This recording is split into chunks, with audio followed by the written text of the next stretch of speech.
ఉభయ గోదావరి జిల్లాల పట్టభద్రుల శాసన మండలి ఎన్నికల పోలింగ్ గురువారం ప్రశాంతంగా జరిగింది. ఉదయం 8 గంటల నుండి పట్టభద్రులు పోలింగ్ స్టేషన్కు చేరుకుని తమ ఓటు హక్కును వినియోగించుకున్నారు. అన్ని పోలింగ్ స్టేషన్ల వద్ద పటిష్ట బందోబస్తు ఏర్పాటు చేశారు. గ్రాడ్యుయేట్ ఎమ్మెల్సీ ఎన్నికల ఓటింగ్ సరళిని జిల్లా కలెక్టర్ పి ప్రశాంతి కలెక్టరేట్లో ఏర్పాటు చేసిన వెబ్ కాస్టింగ్ ద్వారా పరిశీలన చేశారు. జిల్లా స్థాయిలో, క్షేత్రస్థాయిలో విధులు నిర్వహిస్తున్న అధికారులకు టెలికాన్ఫరెన్స్ ఎప్పటికప్పుడు దిశానిర్దేశనం చేస్తూ పోలింగ్ ప్రక్రియ సజావుగా సాగేందుకు చర్యలు చేపట్టారు.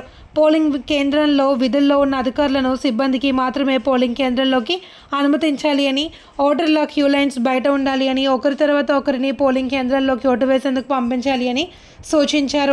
ఎన్నికల కమిషన్ ఆదేశాల మేరకు పోలింగ్ స్టేషన్కు 100 కిలోమీటర్ల దూరం వరకు ఎవరిని అనుమతించలేదు. ఓటర్ స్లిప్స్ ఉన్నవారిని మాత్రమే లోపలికి అనుమతించారు.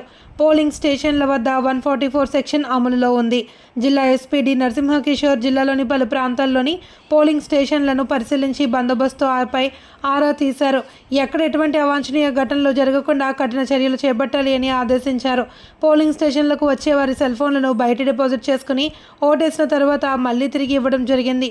Joint collector S Chinnaramudu, DRO, ARO T Sitarama Murthy తదితర పోలింగ్ నిర్వహణను పరిశీలన చేస్తున్నారు.